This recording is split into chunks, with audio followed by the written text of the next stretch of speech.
guys, it's Heather at Homeschool Culture. In today's video, I'm going to do a room tour, and then I'm also going to do, after that, I'm going to show you how I organize my kiddos' schoolwork, and then I'm also going to do a video on our binder system for the school year. So this is going to be a three-part series. The first part, again, is the homeschool tour, or the homeschool room tour. Please know that you can school anywhere. Like, my husband and I are actually in the plans of moving soon, potentially. And we look at houses all the time that don't have this fourth room that could be used as a school room. And I say that because we have a 3-bedroom house. And so this fourth room allows us to have a schoolroom. But there's many houses I look at that don't. And I just know that I'm going to have to accommodate whatever house we live in. So don't feel like you have to have a schoolroom. It's just something that we have right now and currently in our life. But in the future, we might not. So, and that's okay. Okay, I'm gonna go ahead and turn it around and get started. I'm just gonna kind of show you how I organize the schoolroom, because again, this whole series is on organization for homeschool. And so it's how I organize my schoolroom. So this area right here is right when you first walk in. As you can tell on the door, I utilize the door because I don't have, you can see I have mostly windows. So I don't have a whole lot of room for posters. So I utilize this door to hang our posters that are relevant to that school year. And you can see that I used command strips, and then I just have these little, what are they called? Little binder clips. And I change that out periodically throughout the year depending on what it's needed. Last year I did a lot of history on there. I also bought these hanging poster hanger thingies. And so, like, as you can see, I have a periodic table of elements on. I also have this backyard birds poster. And then this gets down to this table again that is just right off of the door. I also use the back of the door to hang our binoculars.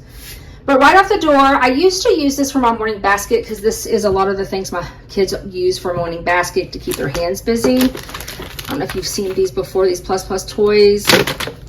There's like a maze ball. I don't know really what you call these, but you kind of like a Rubik's Cube, but for younger kids. I think I'm going to get some Rubik's Cubes and put them in here. Rubik Cubes. And then, again, this is just something that they can play with and make different things in their hands as I'm reading. But last year I had this full of all of our morning basket, and as you can tell, I'm not using it for that this year. So I got some of my bigger books that don't necessarily fit on the shelf, and I added those here. And then these little baskets here I got from IKEA. I'm pretty sure I got them from IKEA. They hold our peg dolls, which my kiddo likes to paint and add to different things that he likes to make boats and then see if they float in our pond. And so he will do that. And then over here are just some other little things that I will add in here that he can add to it to play with that I get like at the Dollar Tree. Down here is a basket that I use for our library books, which we're about to go out of town, so I have no library books to do right now. They're all turned in.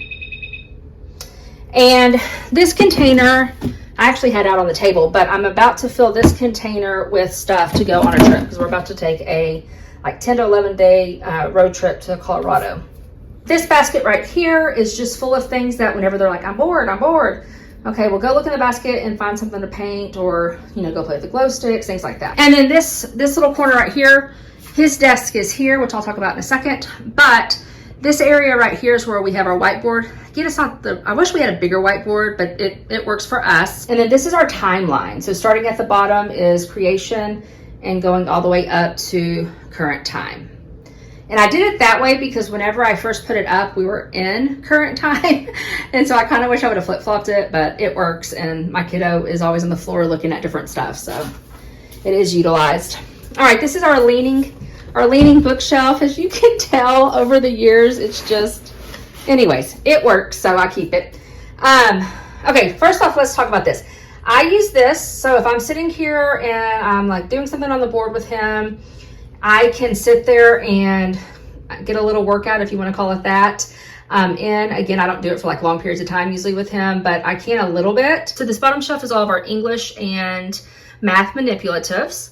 These are most of our books that are like fairy tales and storybooks that aren't necessarily, they don't fall into like a category of science or history or anything like that. They're just storybooks.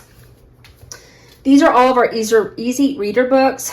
Honestly, I gave away most of the 1s and the 2s. I kept the 3s and the 4s because he still will take these with him. to his room like at night and read through them. But I really am ready to kind of move on from this. I might actually even just move these to his room, and I might make this a shelf, even though it's leaning, make it more of like a display, depending on like what we're talking about, maybe in history or science, etc., maybe nature study. This is where I keep this little drawer. I just keep magnets in for the board. There's more magnets in there. Oh, and that went with that die went with the game, but I'm keeping it there so when we get the game back out, I can put it in. And then I was running out of space. I used to have a holder here for all my markers, but then when I wanted different colors, I had to go to my desk. So I just picked this up at, I think at TJ Maxx. It's for like maybe $5. It's just like a planter, but it works for holding dry erase markers. All right, this is his desk. I'm not gonna go into too much of his desk because I'm gonna show you that in the second video, how I organize their desks to help them throughout the day. So moving on, going above his desk, we do have one of those hangers from IKEA to put up current work. So most of this is from last year, except for that owl. Has actually been there for a few years, but I really like it, so I keep it. That is this is drywall that when they put in the new door, they ripped up and we just haven't got it fixed, but you just work with what you got, right? This is that new clock I was showing you, and I love it. I love just being able to hear those sounds throughout the day.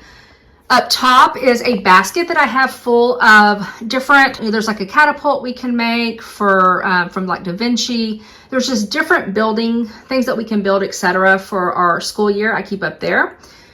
This is a display he made during class at co-op, and so we display that. It was obviously a bug pitting class. And then this is pretty much my history and, let me think, history and geography, kind of some social studies, like we have some career stuff in there. This is that shelf. At the bottom, I do have some of the bigger math manipulatives that we use a lot for his school, or that I just can't part with because I just, you know, who knows if I end up having another kid, or I just, you know, I homeschool the grandkids. I don't know. I can't part with it, so I haven't.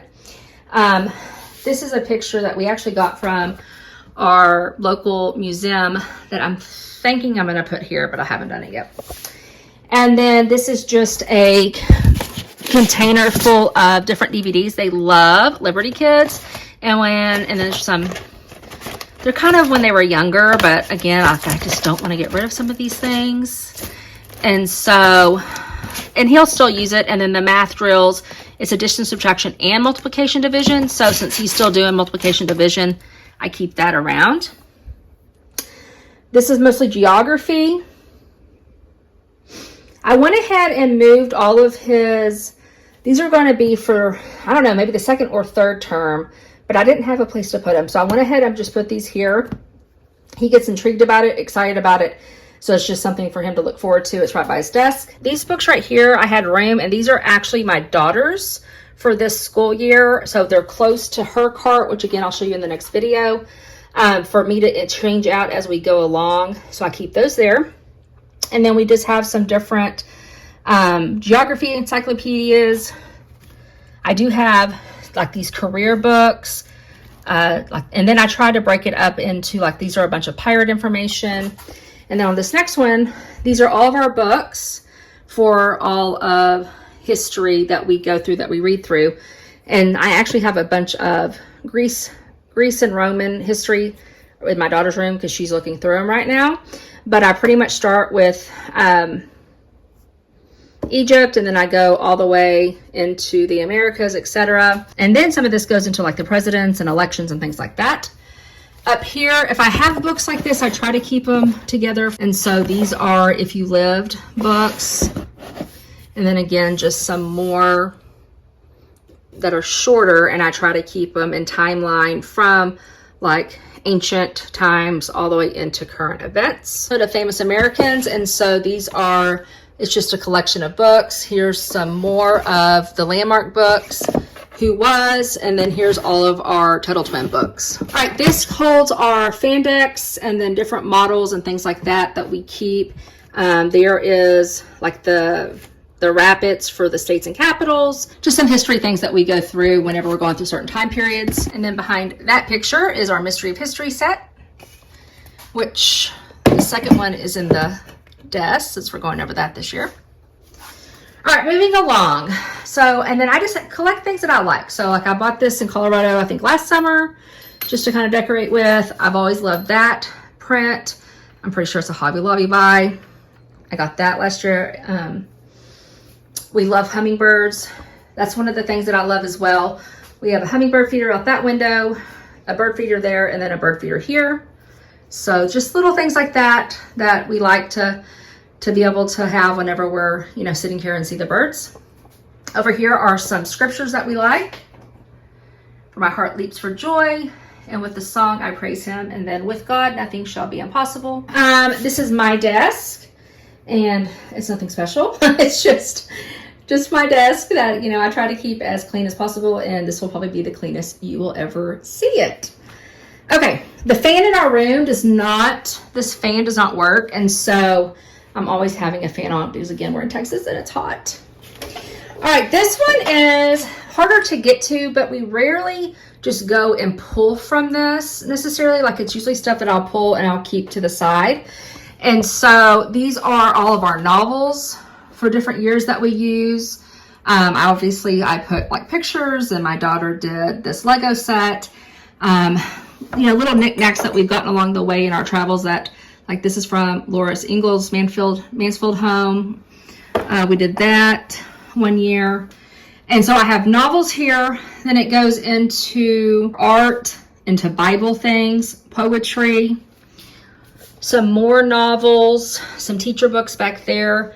These are some things that I'm selling, and then these are some things that I might be, this is kind of a, I don't know if y'all do this, but we do sell a lot of things. And I've talked about this before. I sell a lot as I go, like whenever because as you can tell, I'm kind of at max with my bookcases. And so if I'm not going to use it again, then I'll sell it.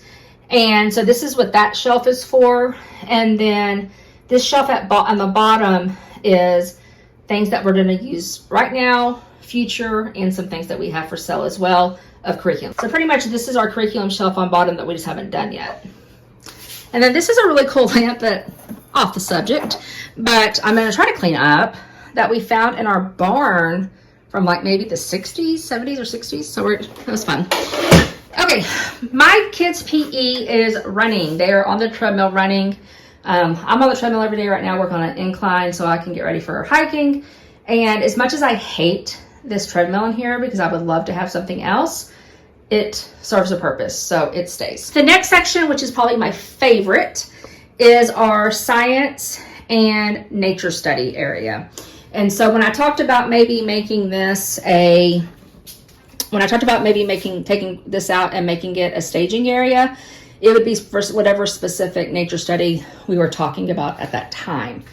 And so just different things. So here we have all of our field guides, just different decorations. These are a bunch of rocks that we bought or collected. A lot of them on top are the ones that we've purchased because they're kind of nicer ones, of course. And then like little critters like this that my son likes to bring home, and just some bug and butterfly posters. I love this, like this grate right here, because you can hang different things on it. This was from last year when we were going over, what was it? Antarctica. So I'm going to take those down and then add some new things there. And then again, it's just some things that I've gotten on travels before. Here are some fan decks specifically to nature. Just a nature box full of critters that we found. That is actually a butterfly I got in Costa Rica one year. And then just a hodgepodge of stuff. Some things that, you know, we'll be doing this year, like we're going to be painting these when we do our bird study. My daughter, of course, wanted one to include.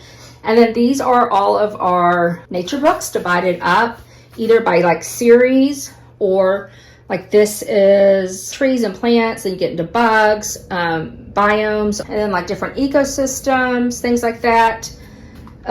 We have a lot on ocean. So these are just like paperbacks that can kind of be a mixture of all, some animal books.